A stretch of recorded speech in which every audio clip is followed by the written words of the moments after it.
Muy bien, queremos conversar sobre el caso Monsalve. Puntualmente, vean este titular.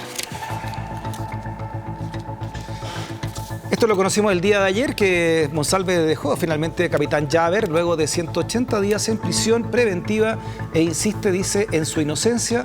Son meses complejos, dolorosos para mi entorno, para mi familia, dijo Monsalve entonces al salir del penal rumbo a su casa. ¿Qué significa este cambio de medida precautoria, ¿no? Ahora con domicilio total? Lo conversamos con un abogado querellante en contra de Monsalve, querellante en otra arista, y nos va a explicar en qué consiste el abogado Luis Castellano. Luis, bienvenido a nuestro Living Ciudadano. Muchas gracias, Freddy, por invitarme y conversar, como dices tú, con los ciudadanos respecto de temas que son tan complejos y que obviamente hoy día están en el escrutinio público. Partiendo por la arista del llamado ahora caso Monsalve, ¿no? Que está, veíamos ahí la arista de sexual, si tú quieres, ¿no? Posible abuso sexual, violación, donde él sale entonces con esta precautoria. Pero tú estás por otra arista, ¿no? De este caso. Efectivamente, Freddy, si bien este caso surge, digamos, incluso con connotación pública a partir de los hechos de violación, nosotros presentamos una querella junto con el diputado Andrés Celi respecto del tema particular de malversación de caudales públicos, obstrucción a la investigación y también por ley de inteligencia. Porque a partir, obviamente, de todos estos hechos que surgieron, digamos, con la imputación de presunto delito de violación y abuso sexual del ex subsecretario, se generó, obviamente, toda una discusión respecto a los gastos reservados y a la utilización de la ley de inteligencia como un mecanismo idóneo para poder obtener información respecto de este caso. O sea, una cosa entonces la ley de inteligencia, otra arista, y la otra arista serían los gastos reservados que él tenía como subsecretario del Interior en ese momento. Así es. Digamos que esa carpeta de investigación que incluye, digamos, los 3 delitos que yo acabo de mencionar, están siendo investigados en una sola carpeta investigativa por el mismo fiscal Jacir, que está a su vez investigando el delito de violación junto con el equipo del fiscal Armendáriz.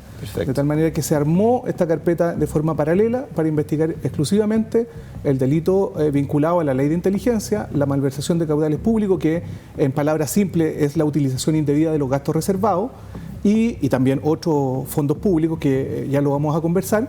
Y por otro lado también está la obstrucción a la investigación en la etapa, digamos, la obstrucción a la justicia en la etapa de investigación, que dice relación con el grupo, yo diría, más cercano políticamente al ex subsecretario.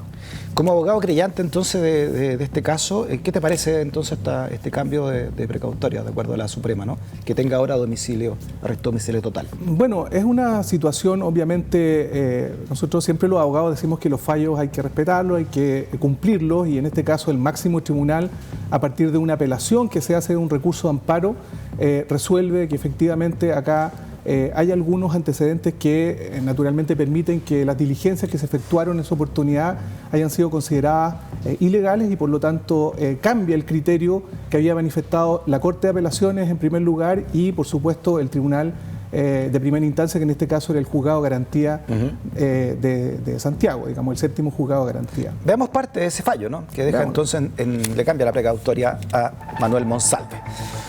Dice, se mencionó como base de justificación de la necesidad de cautela el hecho de que el amparado habría manipulado y borrado cierta evidencia, así como el contenido de sus celulares, negando además la existencia de otros aparatos que le fueron después incautados.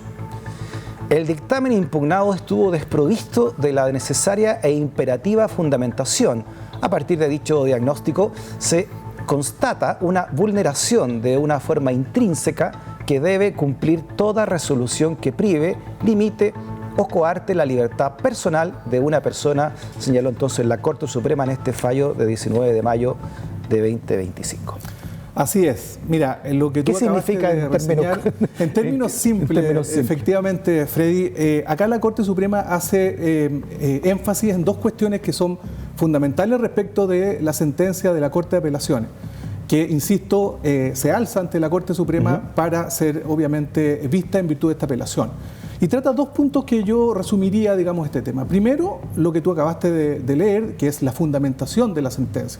Y esto es bien particular porque en realidad es de la esencia que las sentencias, sobre todo de los tribunales superiores de justicia, Cortes de Apelación y Corte Suprema, naturalmente también de los tribunales de primera instancia, sean fundadas ya las sentencias tienen vistos, considerandos y partes resolutivas. Por lo tanto, desde ese punto de vista es muy curioso que se enfoque, digamos, en un reproche respecto de la fundamentación de la sentencia.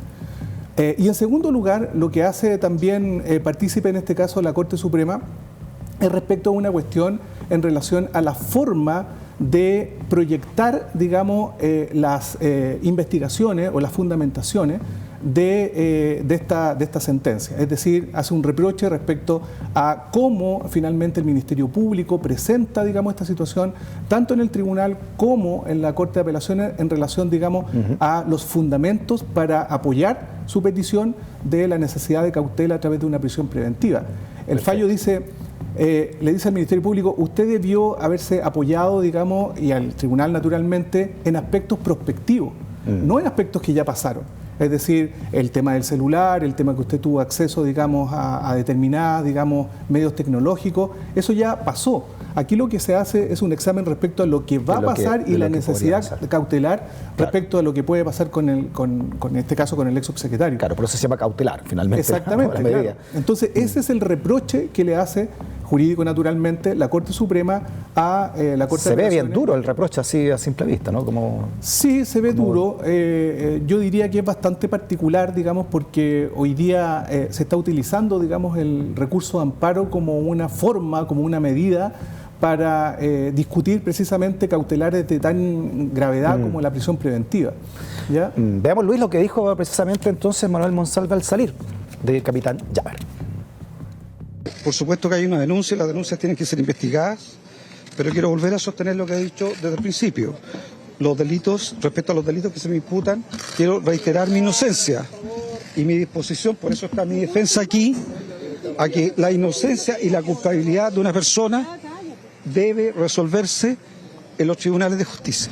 Creo que es muy importante y sé que no vamos a evitar el debate público respecto a una causa de este impacto comunicacional. Pero creo que es muy importante que las causas no se debatan en base a filtraciones, a informaciones parciales y a afirmaciones que se han hecho durante todos estos meses, muchas de las cuales son erradas o derechamente falsas. ¿Usted, Luis, ha tenido acceso al expediente de investigación de Manuel Monsalve? Como abogado querellante. Sí, evidentemente. Es un derecho, digamos, una facultad que tenemos los intervinientes, en este caso como querellantes, de acceder a conocer las distintas diligencias que en este caso la Fiscalía ha desarrollado a partir de la investigación del caso. Sí, efectivamente. Y la última, podría decir que tuve acceso a mediados de marzo, la carpeta actualizada, digamos, en lo que se refiere a la querella en que nosotros, junto con el diputado Andrés Celi, somos querellantes, es decir, la malversación de caudales, la obstrucción a la investigación y ley de inteligencia. Y desde ese punto de vista, y después de haber leído entonces el expediente, donde están, me imagino, también las declaraciones, obviamente, de Manuel Monsalve a la fiscalía, ¿verdad?, sobre todo esto. Curiosamente, Freddy, esas diligencias y esos antecedentes no se encuentran en la carpeta de gasto reservado, por llamarlo de alguna manera, y es el reproche que nosotros le hacemos al fiscal Jacir, porque si él tuvo enfrente, digamos, al ex subsecretario Manuel Monsalve y no le preguntó sobre una temática tan importante, sobre una investigación que está en curso, sobre una querella que fue presentada en el mes de noviembre, que tiene admisibilidad, sobre una decena de diligencias que nosotros le hemos desarrollado y le hemos solicitado a él que practique, no se incorporó aparentemente ninguno de estos antecedentes en la conversación, en la declaración que hizo Manuel Monsalve en aquella oportunidad.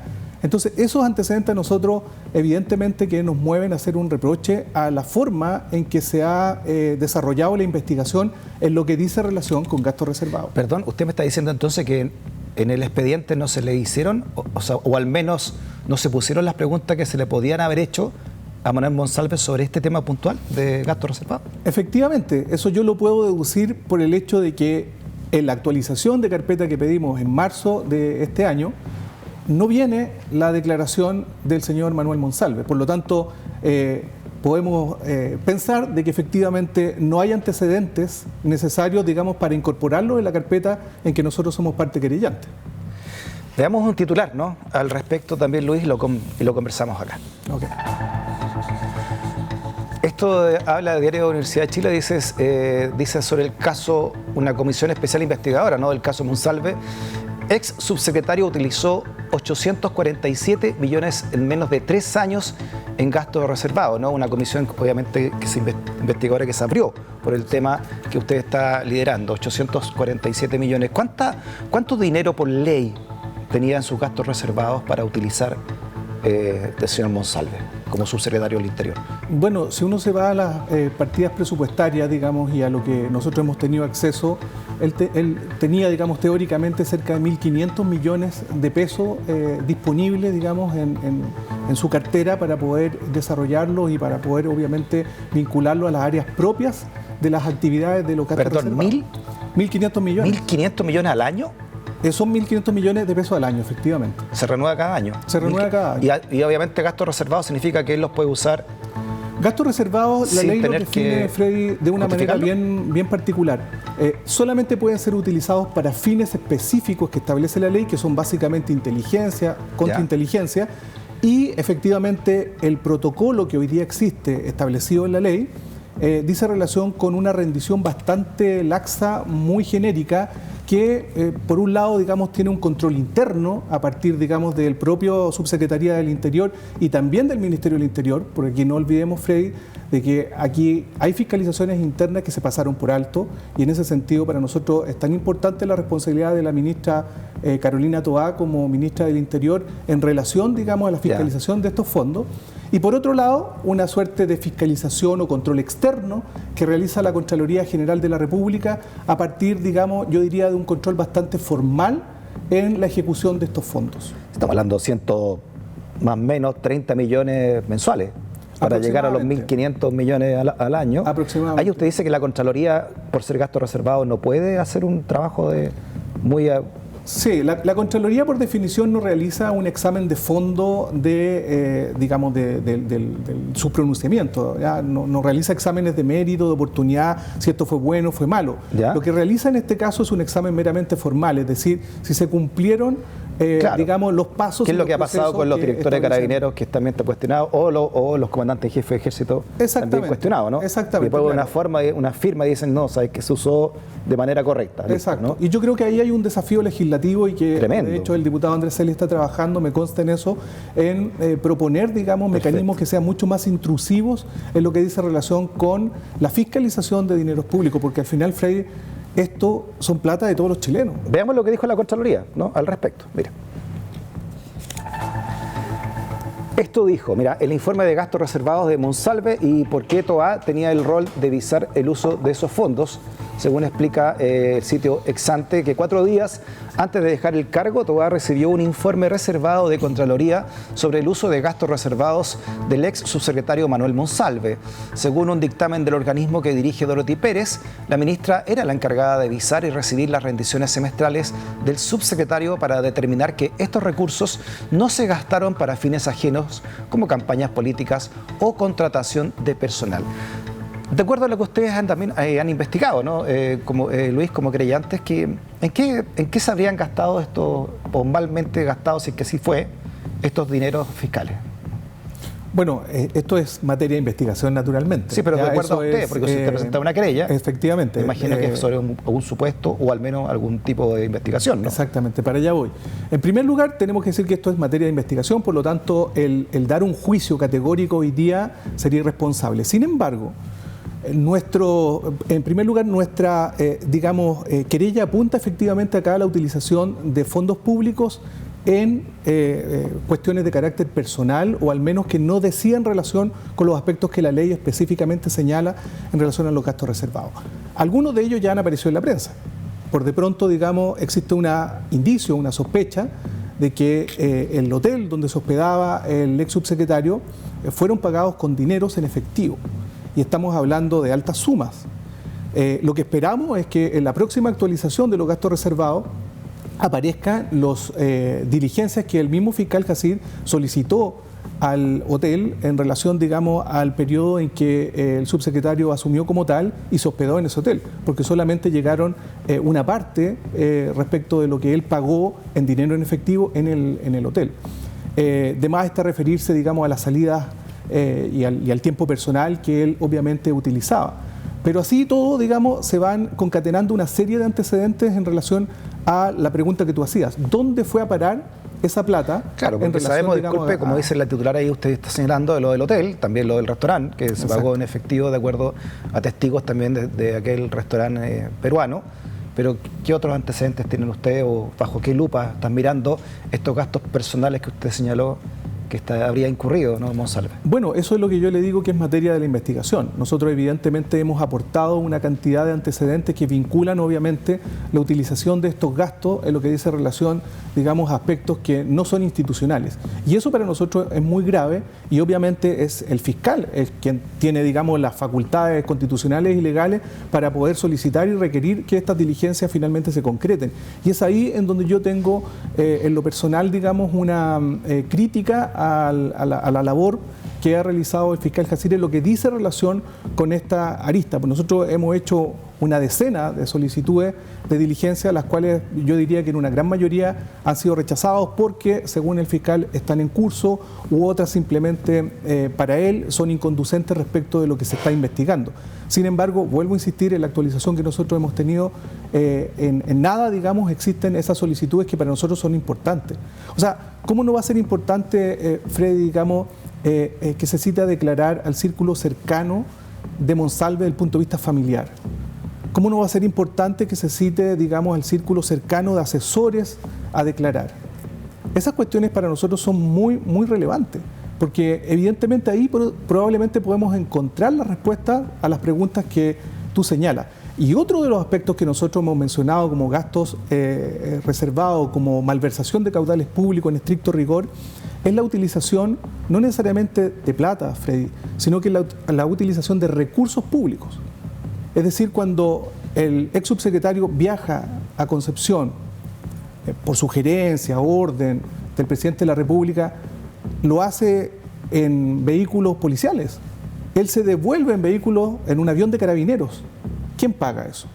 La Contraloría también ha determinado que el mal uso de vehículos fiscales constituye, evidentemente, un acto reprochable desde el punto de vista de la administración. Por lo tanto, no nos quedemos con que los gastos reservados dice relación solamente, o la malversación de caudales, con los gastos reservados, sino que con la mala utilización de los recursos públicos como vehículos y como funcionarios. Si a él lo acompañaron funcionarios de la PDI pagados con viáticos, como ir a realizar una actividad pública. Y nosotros solicitamos en esa época la agenda de la subsecretaría y no tenía ninguna agenda en la región del Biobío. Entonces, la pregunta es, ¿qué pasa con esa malversación de caudales públicos que la Contraloría, insisto, en varios dictámenes ya ha establecido? Y eso, disculpe, para entender un poco también la mecánica judicial, abogado, eso está en manos del fiscal Jacir. ¿Él tiene que empujar que continúe esta arista que ustedes están querellando, o por el solo hecho de ustedes querellarse obligaría a la Fiscalía a tomar cartas en el asunto? Naturalmente, el impulso de la investigación, según nuestro ordenamiento jurídico, lo tiene el Ministerio Público, en este caso la Fiscalía. Nosotros somos una parte querellante que evidentemente aportamos antecedentes y evidentemente empujamos también para que se puedan realizar determinadas... ¿Y qué antecedentes ustedes han aportado que no se conozcan hasta el momento? Bueno, esa es una gran pregunta, porque nosotros, en virtud, digamos, de la calidad particular que tiene mi representado, el diputado de la República, ha solicitado oficio a distintas instituciones y algunas de ellas, digamos, se han presentado respecto de la comisión investigadora que tú señalabas hace un rato.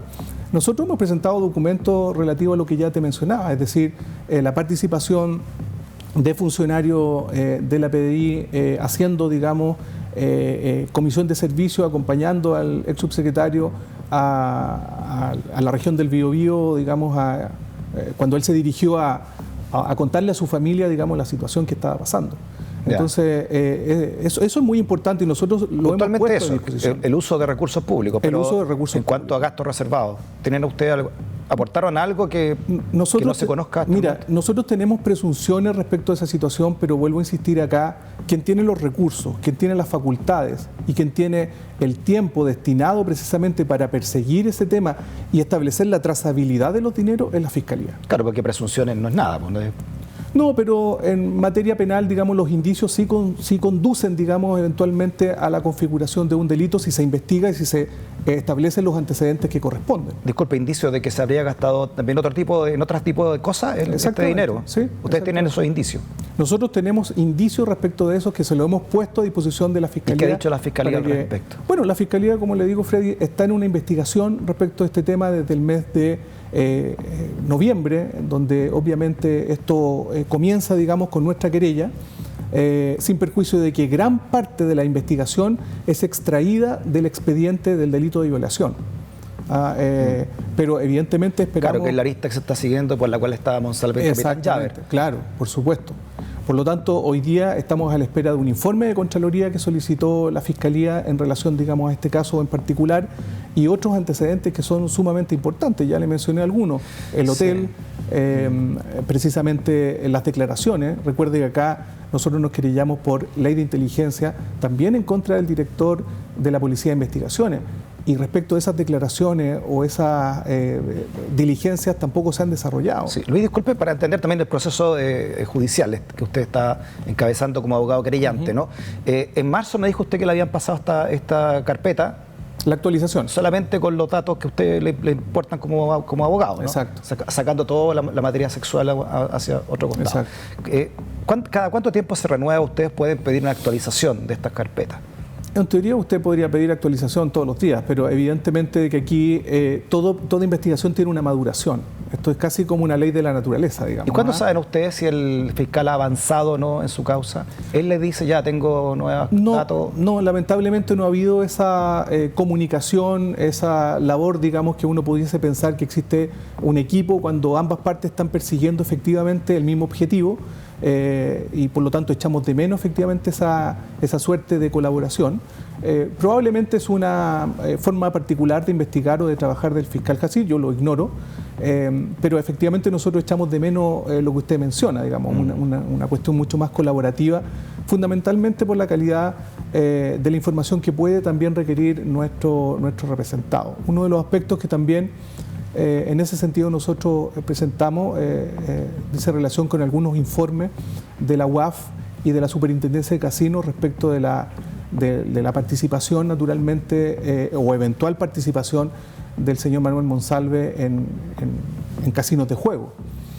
Y lo que nos respondió la Superintendencia en ese caso, no le puedo entregar esta información porque es parte de la ley, digamos, de reserva de datos y solamente lo puede pedir el fiscal. Perfecto. Para saber si ocupó plata fiscal en casinos, por ejemplo. O para saber si él frecuentaba, porque usted sabe que todas las autoridades, todas las personas que tienen un alto rango, tienen que estar vinculadas a un protocolo para ingresar a los casinos de juego. Y la UAF, que es la Unidad de Análisis Financiero, determina eventualmente si es que hay algún reporte, digamos, especial cuando ve, digamos, algún indicio de que efectivamente se está utilizando plata, digamos, por funcionarios públicos. La UAF es la Unidad de Análisis Financiero, ¿no? Exactamente. Que investiga estos casos. Y que trabaja vinculado a la Superintendencia de Casinos y naturalmente con información que le entregan los propios casinos. Sí. Por último, abogado, interesante la reflexión que deja acá, ¿no? Que lo que buscamos en este living es sobre los gastos reservados, como usted decía, ¿no?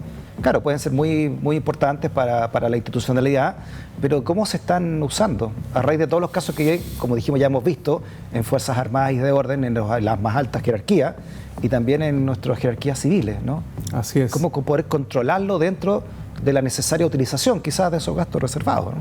Bueno, yo creo, Freddy, que aquí se requiere y se necesita, digamos, una actualización normativa respecto a ese tema, sin perder de vista que los gastos reservados cumplen una función especial y por lo tanto, digamos, tienen que tener un cierto cariz particular y especial en relación a su utilización. Pero si aquí no se está cumpliendo lo más mínimo, que es actuar en forma seria, responsable, ética y moral, con los fondos públicos de todos los chilenos, evidentemente que se requiere naturalmente endurecer la ley para estudiar la trazabilidad de ese dinero desde que es entregado al funcionario público hasta que es gastado en la función pública. Luis, a nombre del equipo, muchas gracias por haber venido. No, gracias por invitarme. Saludos a Andrea, que es parte nuestra aquí en el los días viernes de cuando hacemos póker político. Mira, interesante, ¿verdad? Lo he visto.